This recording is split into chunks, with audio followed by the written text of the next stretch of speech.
Hello दोस्तों, कैसे हैं आप सब। आइए आज की क्लास हम स्टार्ट करते हैं। एक बात बताओ, अभी तक हमने क्या क्या पढ़ लिया है। अभी तक हमने ये समझा है कि प्रोसेस का मतलब क्या होता है। प्रोसेस का मतलब क्या होता है। प्रोसेस कॉस्टिंग क्या होती है। प्रोसेस कॉस्टिंग क्या होती है। नॉर्मल लॉस का क्या ट्रीटमेंट होता है प्रोसेस अकाउंट में। नॉर्मल लॉस का क्या ट्रीटमेंट होता है। ट्रीटमेंट प्रोसेस अकाउंट में।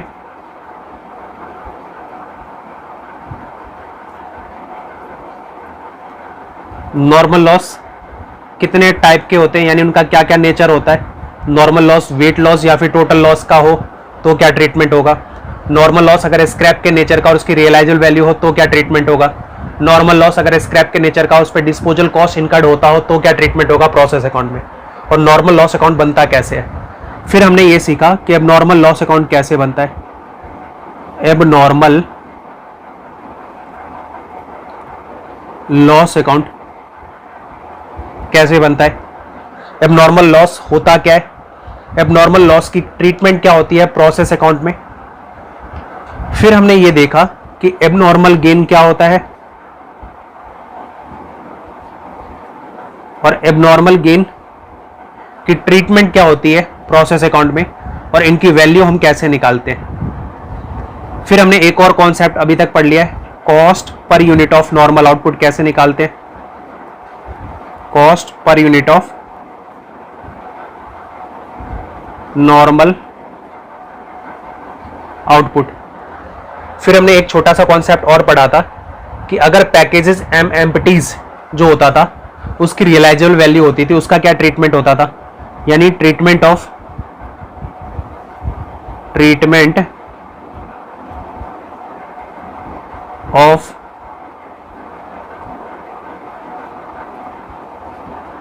Packages and empties. Treatment of net realizable value. Treatment of net realizable value of packages and empties का प्रोसेस अकाउंट में क्या ट्रीटमेंट होगा। आज की क्लास में हम क्या सीखेंगे। आज की क्लास में बेसिकली हम कोई नया कॉन्सेप्ट नहीं सीखेंगे। आज की क्लास में हम इन सब से रिलेटेड प्रैक्टिकल क्वेश्चन करेंगे ताकि हम ये जान पाए कि हमें ये कॉन्सेप्ट अच्छी तरीके से समझ आया या नहीं आया। आओ आज की क्लास हम स्टार्ट करते हैं क्वेश्चन से।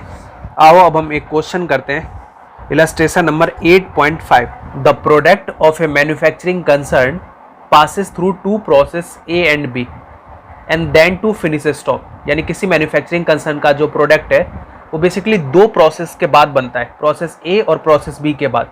उसके बाद फिनिश स्टॉक हो जाता है, यानी प्रोसेस बी के बाद बेसिकली वो फिनिश स्टॉक में कन्वर्ट हो जाता है। It is ascertain that in each process normally 5% of the total weight is lost. यानी हर एक प्रोसेस में जितना भी हम इनपुट डालते हैं उसका 5% तो लॉस्ट हो जाता है। कुछ नहीं बोल रहा तो किस नेचर का होगा, टोटल लॉस्ट या फिर वेट लॉस के नेचर का होगा। एंड 10% इज स्क्रैप और 10% स्क्रैप के रूप में बचता है। Which from process A and B realize ₹80 पर टन एंड ₹200 पर टन रिस्पेक्टिवली, जिसको हम रियलाइज कर सकते हैं। यानी नॉर्मल लॉस स्क्रैप का नेचर का है और उस स्क्रैप की रियलाइजेबल वैल्यू दे रखी है। कह रहा है प्रोसेस ए का जो स्क्रैप है उसको हम 80 पर टन के हिसाब से रियलाइज कर सकते हैं और प्रोसेस बी का जो स्क्रैप है उसको हम 200 पर टन के हिसाब से रियलाइज कर सकते हैं। इस क्वेश्चन में बेसिकली आपको दो प्रकार के नॉर्मल लॉस दे रखा है। एक तो नॉर्मल लॉस दे रखा है 5% का, जो कि टोटल लॉस या फिर वेट लॉस के नेचर का है, और दूसरा जो नॉर्मल लॉस दे रखा है वो स्क्रैप के नेचर का है जिसका रियलाइजेबल वैल्यू है, जिसकी परसेंटेज 10% की है। आओ क्वेश्चन को आगे पढ़ते हैं। The following are the figure relating to both the process. दोनों प्रोसेस से रिलेटेड कुछ फिगर आपको दे रखा है। मटेरियल इन टन्स दे रखा है। प्रोसेस ए में कितना टन्स मटेरियल लग रहा है 1000 टन और प्रोसेस बी में कितना लग रहा है 70 ton. Cost of material in rupees per ton, यानी एक टन की जो कॉस्ट आती है मटेरियल की वो कितनी आती है, प्रोसेस ए की 125, प्रोसेस बी की आती है 200 पर टन। वेजेज इन रुपीज दे रखा है 18,000 प्रोसेस ए में लग रहा है और प्रोसेस बी में 12,000 लग रहा है। मैन्युफैक्चरिंग एक्सपेंसेस दे रखा है आपको रुपीज में 6,000। Prepare process cost account showing cost per ton of each process, आपको प्रोसेस कॉस्ट अकाउंट बोल रहा है बनाने के लिए, and showing cost per ton of each process, हर एक प्रोसेस का कॉस्ट पर टन निकालने के लिए बोल रहा है। देयर वाज नो स्टॉक और work in progress in any process, किसी भी प्रोसेस में ना तो आपके पास कोई स्टॉक है ओपनिंग और क्लोजिंग, ना ही वर्क इन प्रोग्रेस का कोई स्टॉक आपके पास अवेलेबल है। आओ इस क्वेश्चन को हम सॉल्व करते हैं। क्वेश्चन क्या कह रहा था कि नॉर्मल लॉस जो है, नॉर्मल लॉस वो 5% का है टोटल वेट का, और ये किस नेचर का है, वेट लॉस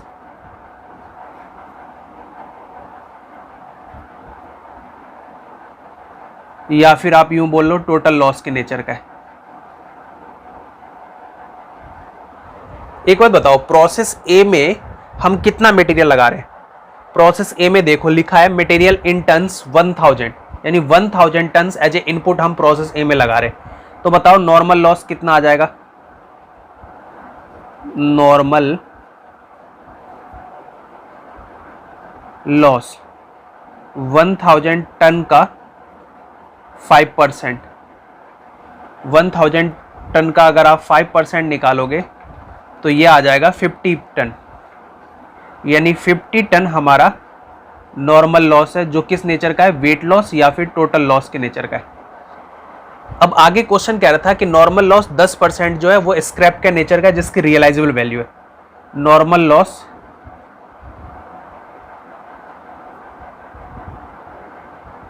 जो किस नेचर का है, स्क्रैप के नेचर का है। कितना था? 10%। 10% किसका? जितना आप इनपुट लगा रहे हो। इनपुट कितना आपने लगाया? 1000 का 10%, यानी कि कितना आ जाएगा ये? 100 टन। ये 100 टन जो है वो स्क्रैप का नेचर का है, जिसकी रियलाइजेबल वैल्यू आपको दे रखी थी। आओ इस क्वेश्चन को हम सॉल्व करते हैं। सबसे पहले आपको क्या दे रखा था? Material in tons. उसके बाद दे रखा था आपको cost of material in rupees per ton. तो हम क्या लिखेंगे? To raw material consumed, to raw material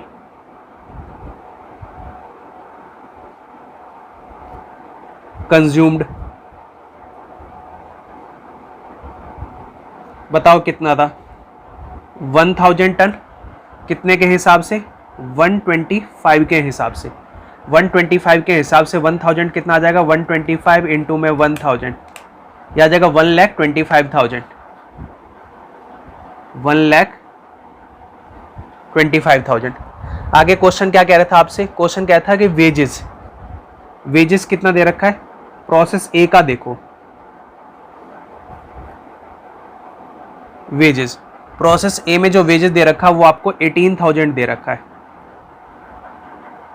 फिर आगे कह रहा था मैन्युफैक्चरिंग एक्सपेंसेस, मैन्युफैक्चरिंग एक्सपेंसेस कितना दे रखा है प्रोसेस ए का?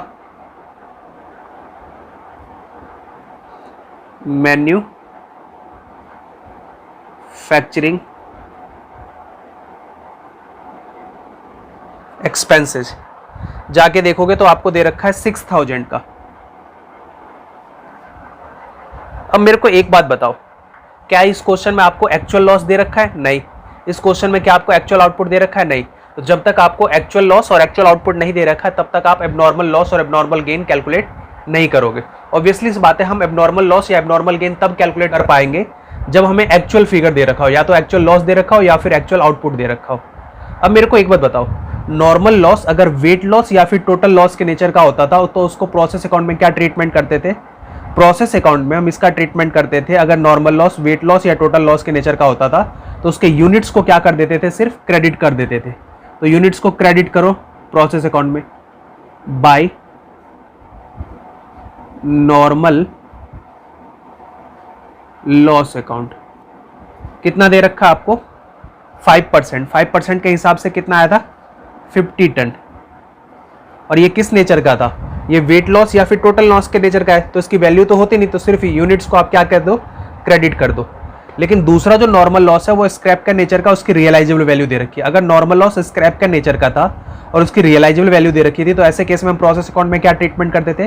प्रोसेस अकाउंट में हम नॉर्मल लॉस का ट्रीटमेंट करते थे, नॉर्मल लॉस के यूनिट्स को क्रेडिट कर देते थे और नॉर्मल लॉस का जो स्क्रैप होता था उसकी जो नॉर्मल रियलाइजेबल वैल्यू होती थी उसको भी हम प्रोसेस अकाउंट में क्या कर देते थे, क्रेडिट कर देते थे।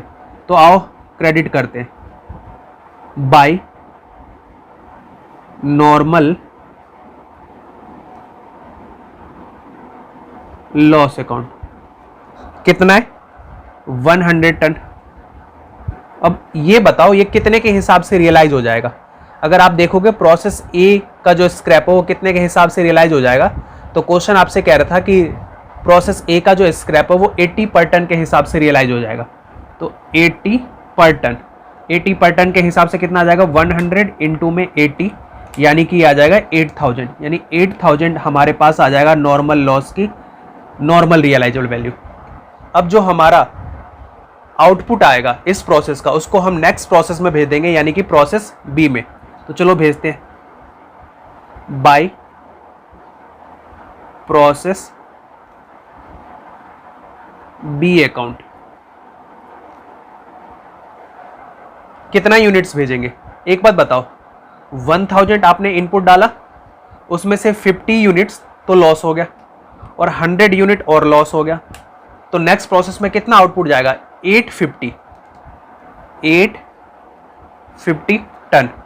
किसके हिसाब से जाएगा, ये जाएगा cost per unit of normal output के हिसाब से। तो आओ अब हम कैलकुलेट करते हैं cost per unit of normal output. Cost per unit of normal output. बताना टोटल एक्सपेंसेस कितना है। टोटल एक्सपेंसेस अगर आप चेक करोगे तो ये है 1,25,000 प्लस में 18,000 प्लस में 6,000, यानी टोटल एक्सपेंसेस है 1,49,000 का। और नॉर्मल लॉस के स्क्रैप को बेच करके हम कितना रियलाइज कर लेंगे, 8,000।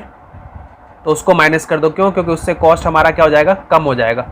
और किससे हम रिकवर करते हैं, नॉर्मल आउटपुट से। नॉर्मल आउटपुट हमारा कितना है, 850। तो 850 टन बोल लो या फिर यूनिट बोल लो। तो 1,49,000 माइनस में 8,000, ये आ जाएगा आपका 1,41,000। इसको रिकवर कितने से करोगे, रिकवर करेंगे हम 850 टन से। तो एक टन से कितना रिकवर करेंगे, 165.88 रुपीज, 165.88 पर टन के हिसाब से।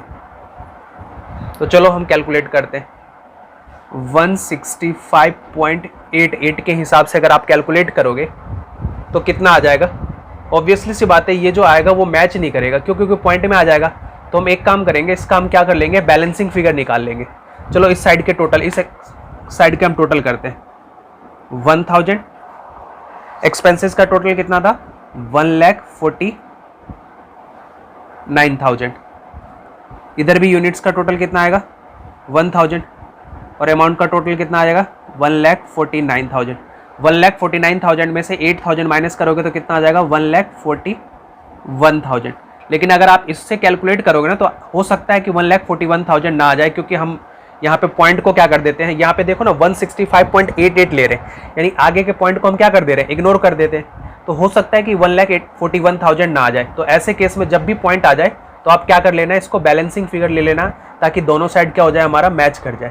तो देखो कैलकुलेट करके, वैसे हम कैलकुलेट करके देखते हैं। 850 इंटू में 165.88 अगर आप करोगे तो ये आ जा रहा है 1,40,998, यानी कुछ कम आ रहा है। कितना कम आ रहा है, 2 रुपये कम आ रहा है। ये क्यों आ रहा है, क्योंकि आपने डेसिमल को क्या कर दिया, इग्नोर कर दिया। डेसिमल को इग्नोर करने की वजह से हमारा डिफरेंस आ रहा है। तो जब भी अगर आप पॉइंट लो ना, तो अच्छा ये होता है कि आप यहाँ पे क्या ले लो, बैलेंसिंग फिगर ले लो। आओ अब हम प्रोसेस बी अकाउंट बनाते हैं। Process B account, process A से कितना आया था बताना, टू प्रोसेस ए अकाउंट कितना यूनिट आया था, आप देख के आओ कितना यूनिट आया था, 850 यूनिट्स आया था। किस रेट के हिसाब से, 165.88। और कितना अमाउंट आया था, ये अमाउंट में आया था 1,41,000। आओ आगे के खर्चे लिखते हैं।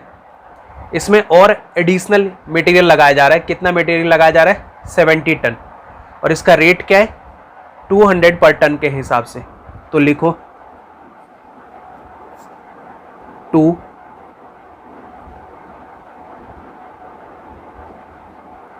Raw material. ये इस इनपुट के अलावा और रॉ मटेरियल इस प्रोसेस में इंट्रोड्यूस किया जा रहा है। बताना कितना? 70 टन है। किस रेट के हिसाब से? 200 पर टन के हिसाब से। कितना आ जाएगा? 70 इंटू में 200 करोगे तो ये आ जाएगा 14,000। यानी 14,000 का एडिशनल रॉ मटेरियल और लगाया जा रहा है इस प्रोसेस में। इसके अलावा और क्या दे रखा आपको? वेजेस।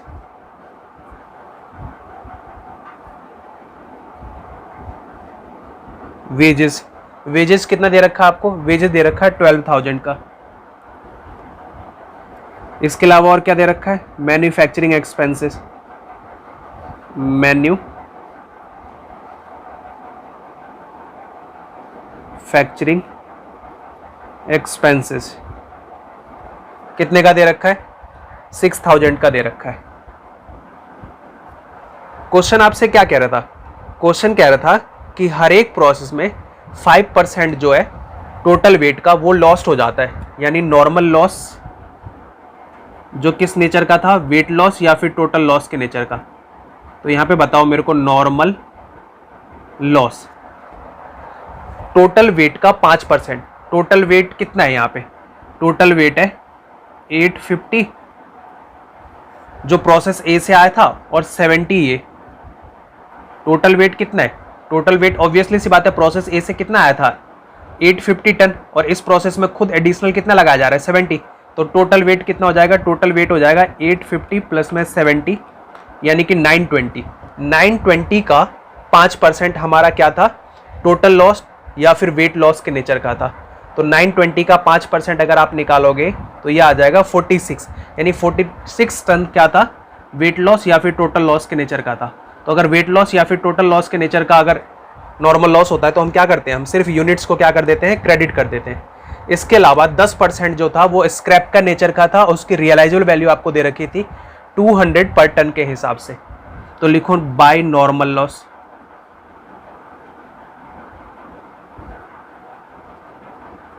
अगर नॉर्मल लॉस स्क्रैप के नेचर का उसकी रियलाइजेबल वैल्यू होती है तो हम क्या करते हैं? प्रोसेस अकाउंट में नॉर्मल लॉस के यूनिट्स को और नॉर्मल लॉस की जो नॉर्मल रियलाइजेबल वैल्यू होती है उसको हम क्या कर देते हैं? दोनों को क्रेडिट कर देते हैं। एक बताओ कितना आ जाएगा ये टोटल वेट का? यानी 920 का 10%। 920 का 10% कितना आ जाएगा? 92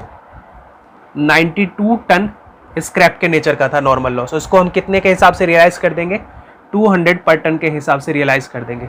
तो कैलकुलेट करो 92 इंटू में 200 अगर आप कैलकुलेट करोगे तो ये आ जाएगा 18,400। 18,400। और बाकी का आप क्या कर दोगे? नेक्स्ट प्रोसेस नहीं बोल रहा था क्वेश्चन। देखो ये क्वेश्चन कह रहा था कि 2 प्रोसेस के बाद फिनिश स्टॉक में ट्रांसफर हो जाता है यानी ए और बी का। तो प्रोसेस बी है तो इसके बाद सीधा कहां चला जाएगा? फिनिश स्टॉक अकाउंट में। तो बाय फिनिश स्टॉक अकाउंट।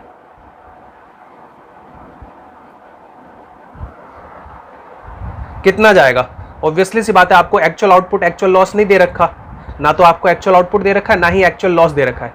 तो जितना हम नॉर्मल आउटपुट एक्सपेक्ट कर रहे हैं वही हमारा क्या हो जाएगा? एक्चुअल आउटपुट हो जाएगा। तो चलो पहले तो हम नॉर्मल आउटपुट कैलकुलेट करते हैं। नॉर्मल आउटपुट हमने टोटल इनपुट कितना लगाया? 850 टन प्लस में 70 टन, जिसमें से हमारा नॉर्मल लॉस कितने का था? 46 टन और 92 टन। तो हमारा नॉर्मल आउटपुट कितना आ जाएगा? 850 प्लस 70 920 माइनस कर दो 46 माइनस कर दो 92 यानी नॉर्मल आउटपुट आ जाएगा 782 टन। 782 टन। हम क्या निकालेंगे? Cost per unit of normal output. Cost per unit of normal output. एक बात बताओ, टोटल एक्सपेंसेस कितना हुआ है? अगर आप टोटल एक्सपेंसेस देखोगे तो आप देखोगे 1,41,000 प्लस में 14,000 प्लस में 12,000 प्लस में 6,000, यानी टोटल एक्सपेंसेस जो हुआ है वह 1,73,000। लेकिन 18,400 तो मुझे ये नॉर्मल लॉस जो है स्क्रैप का नेचर का है, जिसको रियलाइज करके मिल जाएगा। तो इसमें से 18,400 क्या कर दूंगा मैं? माइनस कर दूंगा। और ये जो एक्सपेंसेस है वो किससे रिकवर करूंगा? नॉर्मल आउटपुट से। नॉर्मल आउटपुट हमने निकाला है, कितना आया है? 782 टन। तो इसके हिसाब से हमारी cost per unit of normal output कितना आ जाएगा? 1,73,000 माइनस में 18,400 करेंगे तो 1,54,600 आ जाएगा। किससे रिकवर करेंगे? 782 से। तो यह आ जाएगा 197.69 197.698 है। तो इसको एक काम करते हैं, 70 कर लेते हैं पर टन अप्रोक्स।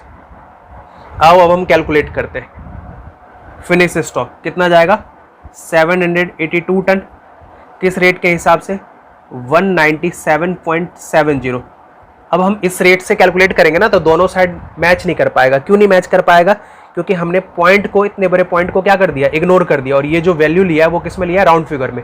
तो मैंने आपको बताया ऐसे केस में जब भी ये पॉइंट में आ जाए तो आप क्या कर लो, दोनों साइड को मैच कराने के लिए ये अच्छा रहेगा कि आप बैलेंसिंग फिगर में कैलकुलेट कर लो।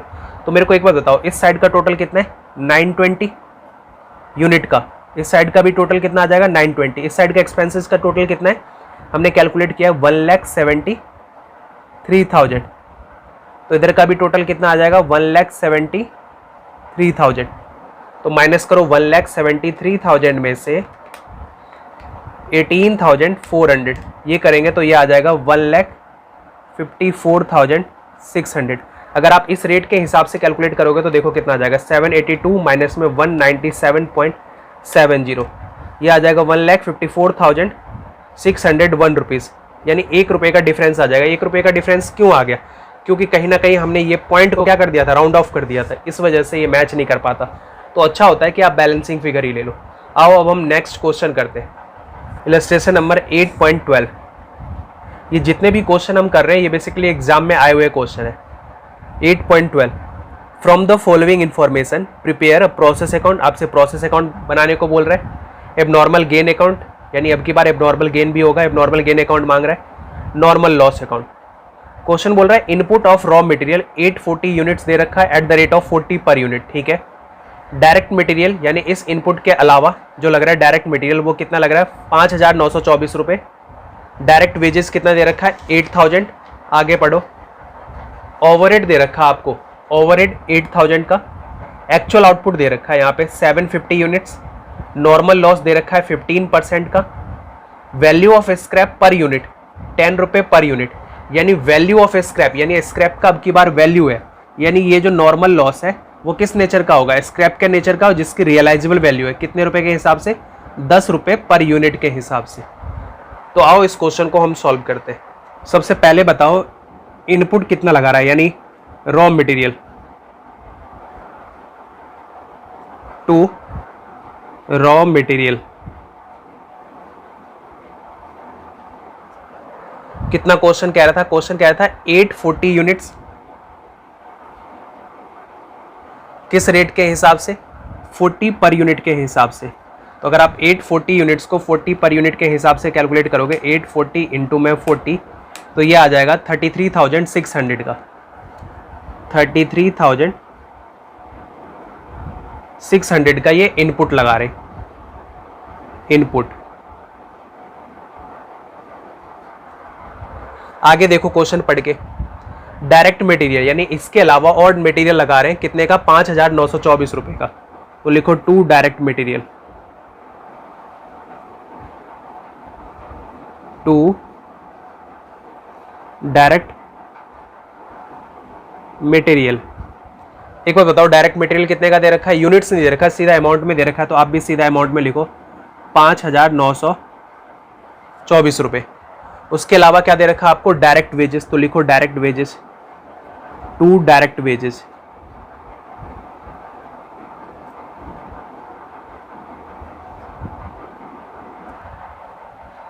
₹8,000 का। आगे देखो क्वेश्चन को, ओवरहेड जो लग रहा है वो 8000 का लग रहा है, तो लिखो ओवरहेड टू ओवरहेड।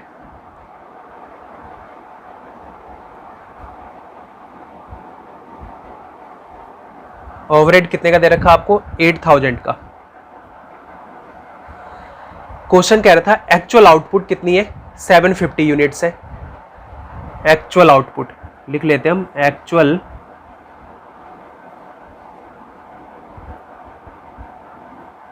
आउटपुट जो हमारी बनी है वो कितनी बनी है? 750 यूनिट्स। ठीक है। और क्वेश्चन कह रहा था कि नॉर्मल लॉस जो है वो 15% का है, तो मेरे को बताओ नॉर्मल लॉस 15% के हिसाब से कितना आ जाएगा? 840 यूनिट्स हमने लगाया, उसका 15% नॉर्मल लॉस है, 15%। तो 840 का 15% कितना आ जाएगा? ये आ जाएगा 126 यूनिट्स, 126 यूनिट्स। और अब की बार ये स्क्रैप के नेचर का और इसकी रियलाइजेबल वैल्यू दे रखी है आपको, पर वो दे रखा है value of scrap per unit. कितने रुपए के हिसाब से? ₹10 पर यूनिट, यानी ये जो स्क्रैप है वो 10 रुपए पर यूनिट के हिसाब से क्या हो जाएगा? रियलाइज हो जाएगा। अगर नॉर्मल लॉस स्क्रैप के नेचर का और उसकी रियलाइजेबल वैल्यू दे रखी होती है तो प्रोसेस अकाउंट में हम क्या कर देते हैं? क्रेडिट कर देते हैं। आओ क्रेडिट करते हैं। बाय नॉर्मल लॉस अकाउंट कितना आ रहा है यूनिट में? 840 यूनिट्स। किस रेट के हिसाब से? सॉरी 840 नहीं, 840 का 15% यानी 126 यूनिट्स। किस रेट के हिसाब से रियलाइज हो जाएगा? ये 10 रुपये पर यूनिट के हिसाब से रियलाइज हो जाएगा। तो 126 इंटू में 10, ये आ जाएगा 1260 रुपये। यानी इतना यूनिट्स हम एक्सपेक्ट करके चल रहे थे कि लॉस होगा ही होगा। तो बताओ इसके हिसाब से हम नॉर्मल आउटपुट कितना एक्सपेक्ट कर रहे होंगे? नॉर्मल आउटपुट कितना इनपुट हमने लगाया था? 840 यूनिट्स। उसमें से हम कितना लॉस एक्सपेक्ट करके चल रहे थे? 126 यूनिट्स। तो इसके हिसाब से हम कितना आउटपुट एक्सपेक्ट कर रहे होंगे? 840 में से 126 माइनस कर दोगे तो 714 यूनिट्स हम एक्सपेक्ट करके चल रहे थे कि इतना तो बनेगा ही बनेगा, 714 यूनिट्स। लेकिन एक्चुअली में एक्चुअल आउटपुट बना कितना है? 750 यूनिट्स। हम सोच के चल रहे थे 714 यूनिट बनेगा, लेकिन बना 750 यूनिट, यानी ज़्यादा बन गया। ज़्यादा क्यों बन गया? क्योंकि कहीं ना कहीं हमारा लॉस क्या हुआ होगा? कम हुआ होगा, जिसकी वजह से हमें एबनॉर्मल गेन हो गया। तो आओ अब हम एबनॉर्मल गेन कैलकुलेट करते हैं। एबनॉर्मल गेन, एबनॉर्मल गेन कैसे कैलकुलेट करते हैं? एक्चुअल आउटपुट माइनस में नॉर्मल आउटपुट, यानी कि 750 यूनिट्स माइनस में 714 यूनिट, 714 यूनिट्स।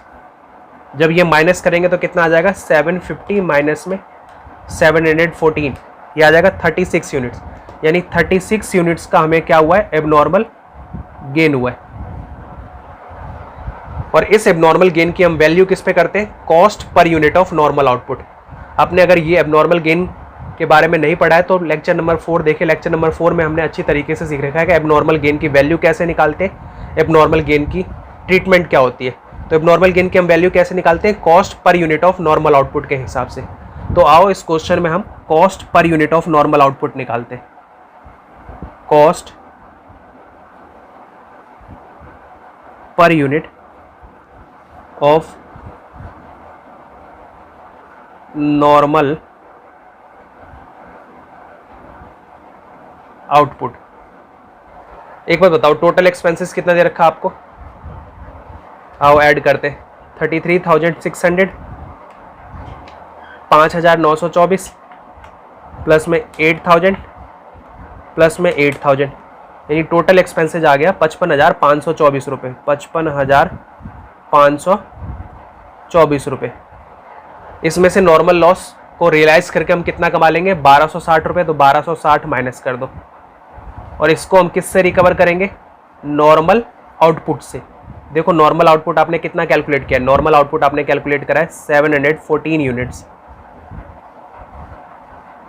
चलो 714 यूनिट से डिवाइड करो, 55,524 माइनस में 1260, ये आ जाएगा 54,264। इसको डिवाइड करेंगे हम 714 से, तो ये कितना आ जाएगा, ₹76 पर टन, ₹76 पर टन के हिसाब से cost per unit of normal output आ गई हमारी।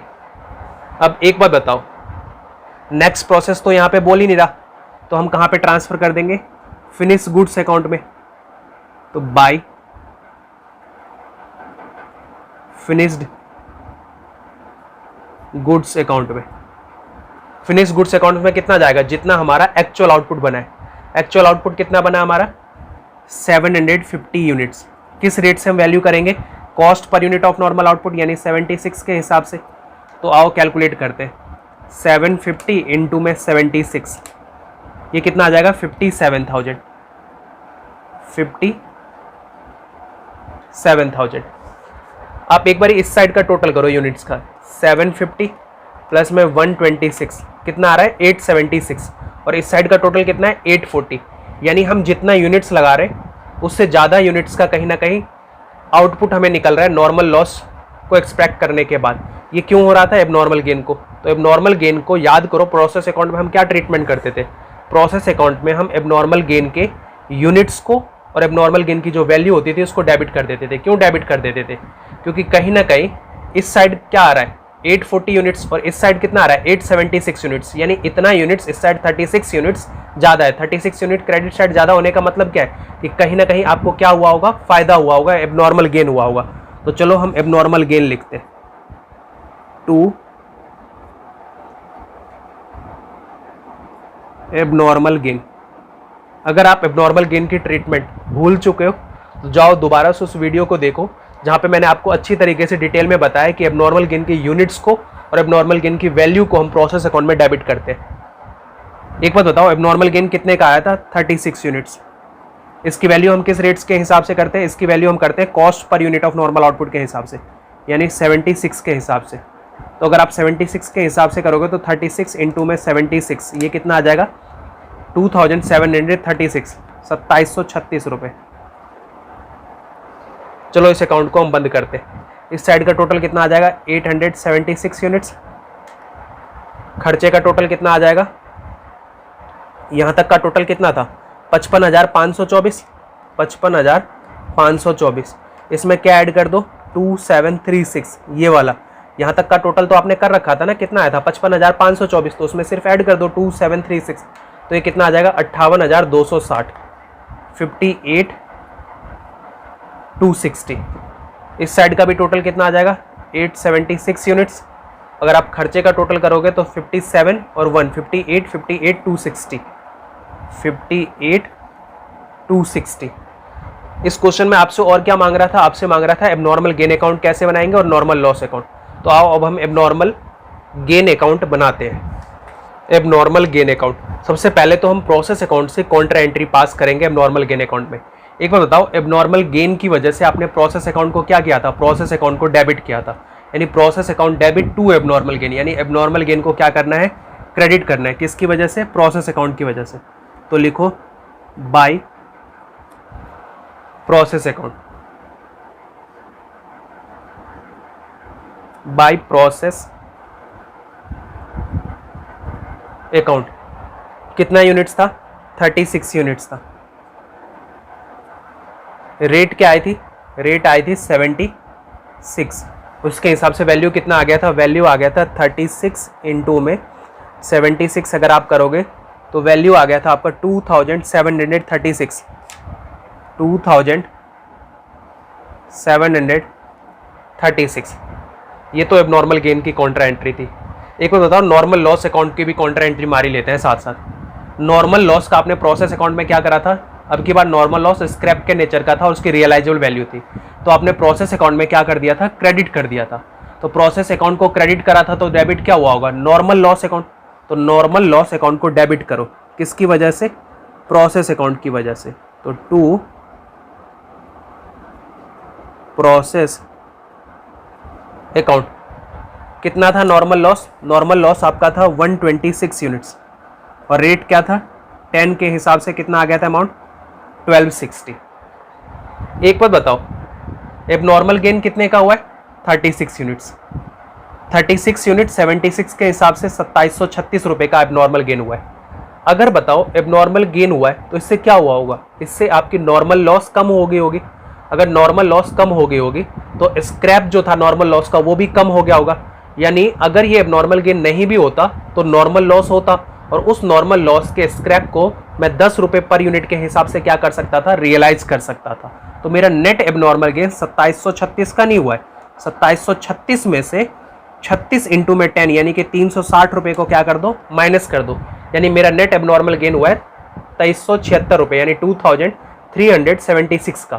तो आप क्या करोगे? एबनॉर्मल गेन को कम करोगे। किसकी वजह से? नॉर्मल लॉस की वजह से। तो इधर लिखो टू नॉर्मल लॉस अकाउंट। अगर आप ये ट्रीटमेंट सब भूल रहे हो तो सबसे पहले आप जितने भी वीडियो लेक्चर हैं फर्स्ट टू फोर्थ वो कंप्लीट करो। वो जब तक आप अच्छे तरीके से नहीं समझोगे तब तक ऑब्वियसली सी बात है आप क्वेश्चन नहीं कर पाओगे। तो सबसे पहले आप कॉन्सेप्ट समझो, क्योंकि कॉन्सेप्ट समझना मेन इंपॉर्टेंट होता है। क्वेश्चन तो आप जितने मर्जी कर लो, मेन होता है कि आपको कॉन्सेप्ट समझ आया कि नहीं आया। तो हम क्या करेंगे, हम इस 36 यूनिट्स पे जो 10 रुपये कमा सकते थे, इस 36 यूनिट पे जो 10 रुपये हम कमा सकते थे एज ए स्क्रैप को रियलाइज करके, अब वो नहीं कर पाएंगे। तो एबनॉर्मल गेन को हम क्या कर देंगे? कम कर देंगे। एबनॉर्मल गेन को कम करने के लिए क्या करना पड़ेगा? डेबिट करना पड़ेगा। किसकी वजह से? नॉर्मल लॉस की वजह से। तो 36 इंटू में 10 ये कितना आ जाएगा? 360। और बाकी के अमाउंट ऑब्वियसली सी बात है आपका क्या हो गया? गेन हो गया। तो उसको कहाँ पे ट्रांसफर कर दोगे? कॉस्टिंग P&L अकाउंट में। तो टू कॉस्टिंग P&L अकाउंट कितना ट्रांसफर करोगे? बैलेंसिंग फिगर निकालो। बैलेंसिंग फिगर कितना आया था? 2736 का ये था। 2736 में से 360 रुपये हम लूज कर रहे हैं, यानी नेट एबनॉर्मल गेन कितना हुआ हमारा? 2376, यानी 2376। 2376 इसको कहाँ पे ट्रांसफर कर देंगे? कॉस्टिंग P&L अकाउंट में। आओ इस अकाउंट को बंद करते हैं। 36 इस साइड का टोटल कितना आ जाएगा? 2736 2736। Normal loss to process account, इसका मतलब क्या है कि 126 पे 10 रुपए के हिसाब से 1260 रुपए हम क्या करेंगे? एज ए स्क्रैप बेच करके रियलाइज करेंगे। लेकिन एक बात बताओ, क्या 126 यूनिट्स का आपके पास स्क्रैप है? ऑब्वियसली सी बात है आपके पास 126 यूनिट्स का स्क्रैप है ही नहीं है। क्यों नहीं है? क्योंकि 126 यूनिट्स तो आप नॉर्मल लॉस एक्सपेक्ट करके चल रहे थे, लेकिन 36 यूनिट्स का तो आपका एबनॉर्मल गेन हो गया, जिसकी वजह से आपकी नॉर्मल लॉस स्क्रैप क्या होगी? कम होगी। तो अब आपके पास स्क्रैप कितना बच रहा होगा? 126 तो बच ही नहीं रहा होगा। 126 में से 36 क्या कर दो? माइनस कर दो, यानी 90 यूनिट्स का आपके पास स्क्रैप बच रहा होगा। सिर्फ उसी को आप क्या कर सकते हो? मार्केट में जाकर के बेच सकते हो। तो आओ उसको बेचेंगे तो क्या मिलेगा? कैश मिलेगा। तो लिखो bye cash account. Bye cash account ये क्या है हमारा? सेल प्रोसीड्स जो हम स्क्रैप को बेच कर कमाएंगे। कितना यूनिट्स स्क्रैप बिक सकता है? 90। किस रेट के हिसाब से? 10 रुपए के हिसाब से। कितने का? 900 का। बाकी का जो हो गया क्या वो हमारा लॉस है? लॉस तो होता ही नहीं नॉर्मल लॉस की वजह से। नॉर्मल लॉस की वजह से हमारा खुद का लॉस कुछ भी नहीं होता। तो बाकी क्यों नहीं हुआ? बाकी एबनॉर्मल गेन की वजह से नहीं हुआ। तो इसका जो एंट्री हमने मारा था उसका कॉन्ट्रा यहाँ पे पोस्ट करो। यहाँ पे इसका एंट्री क्या हुआ? Abnormal gain account debit to normal loss, यानी एबनॉर्मल गेन को डेबिट करा था, नॉर्मल लॉस को क्रेडिट करा था। तो नॉर्मल लॉस को क्रेडिट करो किसकी वजह से? बाय एबनॉर्मल गेन की वजह से हम बाकी यूनिट्स को एज ए स्क्रैप नहीं बेच पाए। एबनॉर्मल गेन अकाउंट कितने यूनिट्स को? 36 यूनिट्स को, जिसपे हम कितना कमा सकते थे? 10 रुपए के हिसाब से 360 रुपए का। इस अकाउंट को बंद करो। 126 1260 126 1260। चलो आओ नेक्स्ट क्वेश्चन करते हैं हम। इलस्ट्रेशन नंबर 8.13, ये भी क्वेश्चन एग्जाम में आ चुका है। आओ पढ़ते हैं। A product is completed in two process. एक प्रोडक्ट जो है वो दो प्रोसेस में कंप्लीट होता है, प्रोसेस ए एंड बी में, यानी दो प्रोसेस के बाद वो प्रोडक्ट क्या हो जाता है? कंप्लीट हो जाता है। ड्यूरिंग अ पर्टिकुलर मंथ, किसी पर्टिकुलर मंथ में the input to process A of the basic raw material was 5000 units, यानी जो हम प्रोसेस ए में जो रॉ मटेरियल लगा रहे हैं वो 5000 यूनिट्स लगा रहे हैं 2 रुपये पर यूनिट के हिसाब से। Other information for the month is as follow, बाकी का इन्फॉर्मेशन आपको दे रखा है। आउटपुट दे रखा है प्रोसेस ए का 4700, प्रोसेस बी का जो आउटपुट दे रखा है वो 4300 का दे रखा है। यानी अगर आपको एक्चुअल आउटपुट दे रखा होता है तो पक्की बात है एबनॉर्मल गेन या एबनॉर्मल लॉस कुछ भी हो रहा होगा। नॉर्मल लॉस कितने का दे रखा है आपको, 5% का और 10% का प्रोसेस बी में। स्क्रैप वैल्यू पर यूनिट, यानी अब की बार भी नॉर्मल लॉस स्क्रैप के नेचर का, उसकी रियलाइजेबल वैल्यू दे रखी है आपको। प्रोसेस ए का दे रखा है ₹1 पर यूनिट के हिसाब से और प्रोसेस बी का दे रखा है ₹5 पर यूनिट के हिसाब से। डायरेक्ट वेजेस कितना दे रखा है 3000 का और प्रोसेस बी में कितने का 5000 का। डायरेक्ट एक्सपेंसेस कितने का दे रखा है 9750 का और प्रोसेस बी में दे रखा है 9910 का। टोटल ओवरहेड्स ₹16,000, टोटल ओवरहेड्स जो है वो 16,000 का है। Were recovered as a percentage of direct wages, इसको हम रिकवर्ड करेंगे डायरेक्ट वेजेस के परसेंटेज के अनुसार। एक बात बताओ, आपने ओवरहेड चैप्टर पढ़ा होगा, अगर आपने ओवरहेड चैप्टर पढ़ा होगा तो वहाँ पे आपने ओवरहेड रिकवरी रेट पढ़ा होगा कि ओवरहेड को हम बेसिकली एक लॉजिकल बेसिस पे हम क्या करते हैं, रिकवर करते हैं। तो इस क्वेश्चन में उनको जो लॉजिकल बेसिस लग रहा है वो डायरेक्ट वेजेस लग रहा है कि जो हम ओवरहेड रिकवर करेंगे वो रिकवर्ड हम डायरेक्ट वेजेस के अकॉर्डिंग करेंगे। तो हम निकालेंगे ओवरहेड रिकवरी रेट, कोई बड़ी बात नहीं है इस क्वेश्चन में। देयर वर नो ओपनिंग और closing work in progress stock, कह रहा है ना तो opening work in progress stock है ना ही closing work in progress stock है, यानी वर्क इन प्रोग्रेस स्टॉक हमारे पास नहीं है। Prepare process A and process B account, अब की बार आपसे प्रोसेस ए और प्रोसेस बी अकाउंट दोनों मांग रहा है। चलो आओ अब हम प्रोसेस ए अकाउंट बनाते हैं।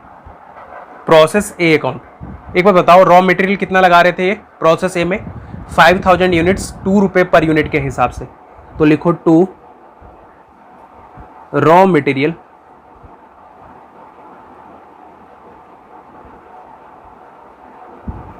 कंज्यूम्ड, ये क्या हमारा इनपुट जो हम इस प्रोसेस में लगा रहे थे। कितने यूनिट्स 5000 यूनिट्स 2 रुपये के हिसाब से बताना कितना आ जाएगा 10,000 का। इसके अलावा क्वेश्चन आपसे क्या बोल रहा था कि आउटपुट जो है वो 4700 का है प्रोसेस ए का। तो अभी सिर्फ प्रोसेस ए पे ही फोकस करो कि जो एक्चुअल आउटपुट दे रखा आपको, एक्चुअल आउटपुट प्रोसेस ए का दे रखा आपको 4700 यूनिट्स। ठीक है, हमने लिख लिया इसको वर्किंग नोट में। ये क्या है हमारा वर्किंग नोट नंबर 1। आगे बढ़ो, नॉर्मल लॉस कितना दे रखा आपको, परसेंटेज ऑफ इनपुट यानी 5% of input. Normal loss, normal loss input का 5%, इनपुट कितना हमारा 5000, इसका 5%। अगर आप 5000 का 5% निकालोगे तो ये आ जाएगा 5000 का 5% 250 यूनिट्स, यानी 250 यूनिट्स का हमारा क्या है नॉर्मल लॉस है प्रोसेस ए में। और इसका अब की बार रियलाइजेबल वैल्यू दे रखा आपको ₹1 पर यूनिट के हिसाब से, यानी नॉर्मल लॉस स्क्रैप के नेचर का और उसकी रियलाइजेबल वैल्यू दे रखी है आपको ₹1 पर यूनिट के हिसाब से। ठीक है, देख लेंगे इसका प्रोसेस अकाउंट में क्या ट्रीटमेंट होगा। एक बात बताओ, अगर हम 250 यूनिट्स नॉर्मल लॉस एक्सपेक्ट करके चल रहे थे पहले से, तो इसके हिसाब से आउटपुट हम कितना सोच रहे होंगे, normal output, normal output 5000 units हमने लगाया। ठीक है, इसमें से 250 यूनिट्स हम लॉस पहले से सोच के चल रहे थे कि होगा ही होगा, तो इसके हिसाब से जो हम आउटपुट एक्सपेक्ट कर रहे होंगे वो 4750 यानी 4750 यूनिट सोच रहे होंगे कि इतना आउटपुट बनेगा प्रोसेस ए में। लेकिन एक्चुअली में बना कितना है 4700, यानी हम सोच रहे थे 4750 और बना है 4700, यानी कम बना है। कम क्यों बना, क्योंकि कहीं ना कहीं और लॉस हो गया होगा। तो अगर नॉर्मल आउटपुट एक्चुअल आउटपुट से ज़्यादा है, या फिर यूँ कह लूँ एक्चुअल आउटपुट नॉर्मल आउटपुट से कम है, तो ऐसे केस में हमें क्या होता है एबनॉर्मल लॉस होता है कि भाई हम सोच के तो चल रहे थे 4750 यूनिट्स बनेगा, लेकिन एक्चुअली में बना 4700 है, यानी कम बना है। तो कम क्यों बना है, कहीं ना कहीं और लॉस हो गया होगा ड्यूरिंग द प्रोसेसिंग। तो आओ अब हम एबनॉर्मल लॉस कैलकुलेट करते हैं। एबनॉर्मल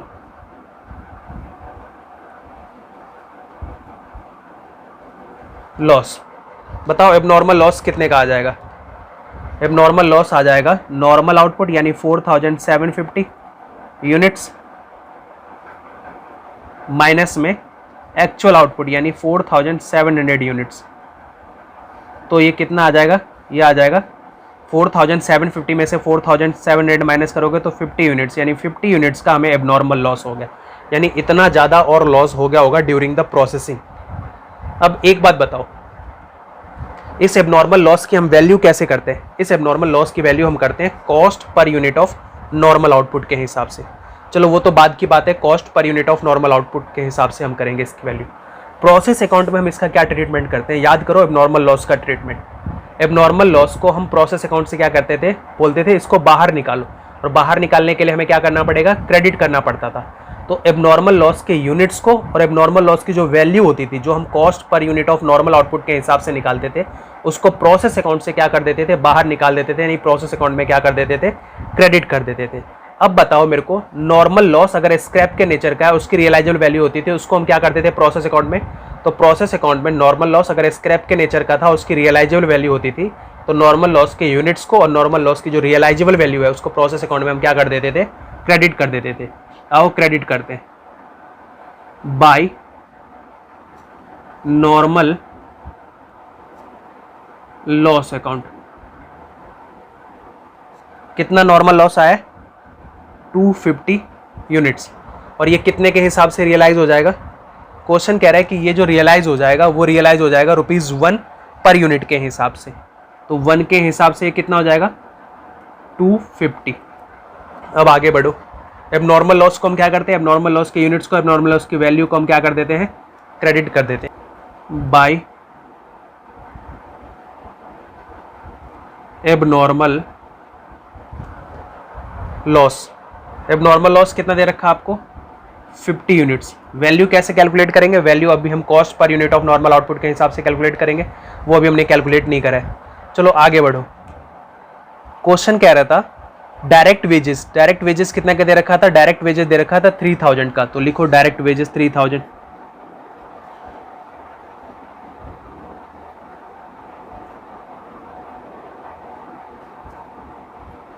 टू डायरेक्ट वेजेस कितने का, 3000 का। फिर दे रखा था आपको direct expenses, to direct expenses. Direct expenses कितने का दे रखा आपको, डायरेक्ट एक्सपेंसेस दे रखा था 9750 का, और टोटल ओवरहेड दे रखा था 16000 का, और रिकवर जो करेंगे हम डायरेक्ट वेजेस के परसेंटेज में रिकवर करेंगे। तो एक बात बताओ, क्वेश्चन ये कह रहा है आपसे कि जो हमारा टोटल ओवरहेड है वो 16000 का है, यानी इनडायरेक्ट मटेरियल, इनडायरेक्ट लेबर और इनडायरेक्ट एक्सपेंसेस के सम को हम ओवरहेड बोलते हैं, और ओवरहेड जो टोटलिटी इनकर्ड हुआ है प्रोसेस ए और प्रोसेस बी को मिला के वो 16000 हुआ है। तो ऑब्वियसली इस बात है, हम ओवरहेड को क्या करेंगे, रिकवर करेंगे, और रिकवर करने के लिए हम क्या निकालते हैं, रिकवरी रेट, और रिकवरी रेट हम एक एप्रोप्रिएट बेस लेते हैं। तो इस क्वेश्चन में जो एप्रोप्रिएट बेस दे रखा है वो बोल रहा है कि हम वेजेस के अकॉर्डिंग रिकवर करेंगे। तो आओ अब हम रिकवरी रेट निकालते हैं। तो रिकवरी रेट, रिकवरी रेट किसकी रिकवरी रेट, ओवरहेड की। तो overhead recovery rate as a percentage of direct wages. देखो बताओ ओवरहेड हुआ कितना है, ओवरहेड जो हमारा हुआ है वो 16000 का हुआ है, और हम किसके अकॉर्डिंग रिकवर करेंगे, डायरेक्ट वेजेस के प्रोपोर्शन में रिकवर करेंगे। एक बात बताओ, दोनों प्रोसेस में अगर आप डायरेक्ट वेजेस देखोगे तो डायरेक्ट वेजेस कितने का हुआ है, 3000 हुआ है प्रोसेस ए में, और प्रोसेस बी में हुआ है 5000 का, यानी टोटल डायरेक्ट वेजेस हुआ है 18000 का। और परसेंटेज में निकालना है तो इनटू में 100, यानी 16000 डिवाइडेड बाई 8000 इनटू में 100 करोगे तो ये आ जाएगा 200%। अगर आपने ओवरहेड चैप्टर पढ़ा होगा तो वहां पे रिकवरी रेट का फॉर्मूला होता था budgeted factory overhead divided by में डायरेक्ट वेजेज इनटू में 100। अगर हम रिकवरी रेट निकालते थे as a percentage of direct wages. इस 200% का मतलब क्या है? इस 200% का मतलब है कि अगर 1 रुपये डायरेक्ट वेजेस लगेगा किसी प्रोसेस में तो वहां पे हम 200% ओवरहेड के नाम से चार्ज करेंगे, यानी वहां पे उस प्रोसेस में ओवरहेड 200% इनकर्ड हो रहा होगा। एक बात बताओ, इस प्रोसेस ए में वेजेस कितना लग रहा है? 3000। तो 3000 का 200%, 3000 का 200% हमारा क्या लगेगा? ओवरहेड लगेगा इस प्रोसेस में, यानी प्रोसेस ए में। तो ओवरहेड कितना आ गया? 6000 का 2 ओवरहेड कितने का? 3000 का 200% यानी कि 6000 का। दोबारा समझो, ओवरहेड टोटल 16000 का जिसको हम रिकवर करेंगे as a percentage of direct wages के अकॉर्डिंग। 16000 टोटल दे रखा है इसलिए मैंने टोटल वेजेस ले लिया दोनों प्रोसेस का। दोनों प्रोसेस का टोटल वेजेस कितना था? 8000, यानी 16000 रिकवर करेंगे, 8000 के प्रोपोर्शन में परसेंटेज में निकालना है इनटू में 100, यानी 200% आ गया ओवरहेड रिकवरी रेट। इस 200% का मतलब है कि अगर किसी प्रोसेस में 1 रुपये का डायरेक्ट वेजेस लग रहा होगा तो वहां पे ओवरहेड इनकर्ड हो रहा होगा 1 रुपये का 200%, यानी 200 रुपये। लेकिन प्रोसेस ए में जो डायरेक्ट वेजेस लग रहा है वो कितना लग रहा है? 3000 का। तो 3000 का 200% कितना आ जाएगा? 6000। ये आपने ओवरहेड चैप्टर में इससे बड़े बड़े डील करे होंगे, जब आपने मशीन आ रेट निकाला होगा, प्राइम कॉस्ट रेट के हिसाब से कैलकुलेट करा होगा, डायरेक्ट लेबर रेट के हिसाब से कैलकुलेट करा होगा आपने। आगे क्या कह रहा था कि देयर वर नो ओपनिंग और closing work in progress. Question में ना तो ओपनिंग और क्लोजिंग वर्क इन प्रोग्रेस दे रखा था आपको, ठीक है। अब हम नेक्स्ट प्रोसेस में जो भेजेंगे वो क्या भेजते हैं? जितना एक्चुअल आउटपुट है। नेक्स्ट प्रोसेस का मतलब प्रोसेस बी अकाउंट, कितना हम भेजेंगे? Actual output. एक्चुअल आउटपुट कितना हमारा? 4700 यूनिट्स का। और इन दोनों की वैल्यू हम किस पे करते हैं? Cost per unit of normal output. तो आओ cost per unit of normal output निकालते हैं। Cost per unit of normal output. एक बार बताओ, टोटल कितना है इसका? 10,000 प्लस 3000 13,000 9,750 प्लस में 6,000, ये आ गया टोटल 28,750। 28,750 इसमें से माइनस कितना करना है? 250। 250 अगर हम माइनस कर देंगे तो माइनस के बाद कितना आ जाएगा? 28,750 माइनस में 250, ये आ जाएगा 28,500। इसको रिकवर किससे करना है? रिकवर करना है हमें नॉर्मल आउटपुट से। नॉर्मल आउटपुट कितना हमारा? 4,750 यूनिट्स, नहीं 4,750 यूनिट्स। तो करना है इसको डिवाइड 4,750 से, तो ये कितना आ जाएगा? ₹6 पर यूनिट। ₹6 पर यूनिट आ गया हमारा cost per unit of normal output. यानी इसकी वैल्यू हम कितने से करेंगे? 6 रुपये के हिसाब से, और इसकी वैल्यू हम किसने कैसे करेंगे? 6 रुपीज़ के हिसाब से। तो 50 इंटू में 6 यानी 300, 50 इंटू में 6 कितना आ जाएगा? 300, यानी अब नॉर्मल लॉस की वैल्यू हो गई 300। और प्रोसेस बी में कितना चला जाएगा? 4700 आउटपुट इंटू में 6 यानी कि 28,200 का, 28,200 का। चलो अकाउंट को बंद करते हैं। 5000 यूनिट्स, इस एक्सपेंसेस का टोटल कितना था? 28,750। 5000 यूनिट्स, एक्सपेंसेस का टोटल कितना था? 28,750। Process B account, process A का जो आउटपुट होगा वो प्रोसेस बी के लिए क्या हो जाएगा? इनपुट हो जाएगा। तो लिखो 2, कितना था प्रोसेस ए का आउटपुट? 4700 यूनिट्स, कितने के हिसाब से? 6 रुपये पर यूनिट के हिसाब से। तो 4700 इंटू में 6 कितना आया था? 4700 इंटू में 6 आया था 28,200, 28,200। इसके अलावा बताओ और क्या दे रखा था? प्रोसेस बी पे अब फोकस करो, सिर्फ एक्चुअल आउटपुट दे रखा था आपको। एक्चुअल आउटपुट कितना दे रखा था?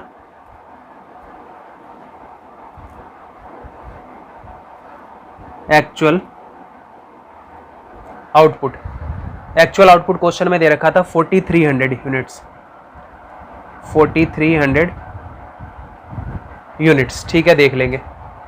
क्वेश्चन कह रहा था प्रोसेस बी में जो नॉर्मल लॉस है वो 10% है इनपुट का, तो नॉर्मल लॉस इनपुट का 10% यानी 4700 यूनिट्स का 10%, ये कितना आ जाएगा 470 यूनिट्स। चेक करते हैं नॉर्मल लॉस की रियलाइजेबल वैल्यू है या डिस्पोजल कॉस्ट है। नॉर्मल लॉस का स्क्रैप वैल्यू दे रखा आपको ₹5 पर यूनिट के हिसाब से, ठीक है। तो एक बार बताओ, नॉर्मल लॉस अगर स्क्रैप के नेचर का और उसकी रियलाइजेबल वैल्यू होती है तो प्रोसेस अकाउंट में क्या करते हैं, प्रोसेस अकाउंट में इसके यूनिट्स को और इसकी realisable value, normal realisable value को हम क्या कर देते हैं, क्रेडिट कर देते हैं।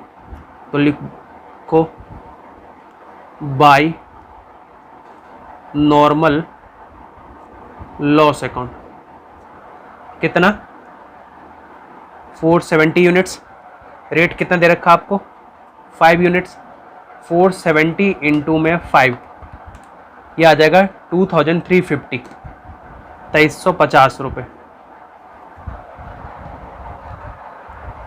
अब एक बात बताओ, अगर हम 470 यूनिट्स का नॉर्मल लॉस पहले से सोच के चल रहे थे तो इसके हिसाब से आउटपुट हम कितना एक्सपेक्ट कर रहे होंगे, नॉर्मल आउटपुट जो हम एक्सपेक्ट कर रहे होंगे वो 4700 यूनिट्स हमने इनपुट डाला, इसमें से 470 यूनिट्स का नॉर्मल लॉस था, तो 4700 यूनिट्स में से 4700 यूनिट्स में से अगर हम 470 को माइनस कर दे, 4700 में से 470 को अगर माइनस कर दे तो ये आ जाएगा 4230 यूनिट्स, 4230 यूनिट्स, यानी इतना यूनिट्स हम सोच के चल रहे थे कि इतना तो बनेगा ही बनेगा, लेकिन एक्चुअली में बना कितना है, एक्चुअली में बना है 4300 यूनिट्स, यानी हम सोच के चल रहे थे 4230 और बना 4300 यूनिट्स है, यानी ज़्यादा बना है। तो ज़्यादा क्यों बना है, क्योंकि कहीं ना कहीं लॉस कम हुआ होगा, और लॉस का कम होना मतलब अल्टीमेटली गेन होना, तो कहीं ना कहीं मुझे क्या हुआ होगा, एबनॉर्मल गेन। तो एबनॉर्मल गेन कितना आ जाएगा यूनिट्स में, कैसे निकालते हम, actual output minus normal output, यानी 4300 यूनिट्स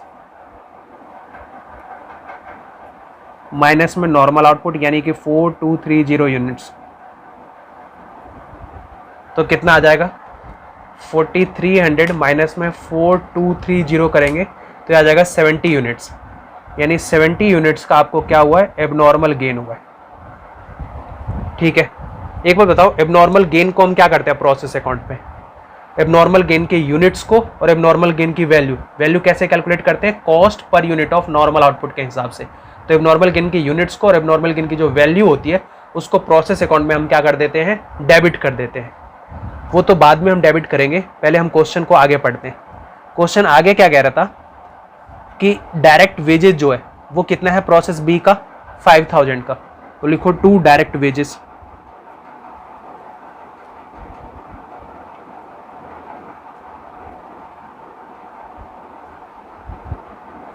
टू डायरेक्ट वेजेस, कितना दे रखा डायरेक्ट वेजेस, डायरेक्ट वेजेस दे रखा आपको 5000 का।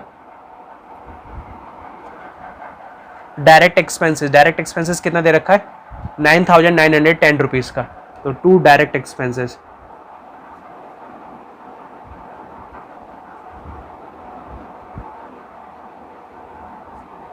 $9,910 $9,910 रुपये।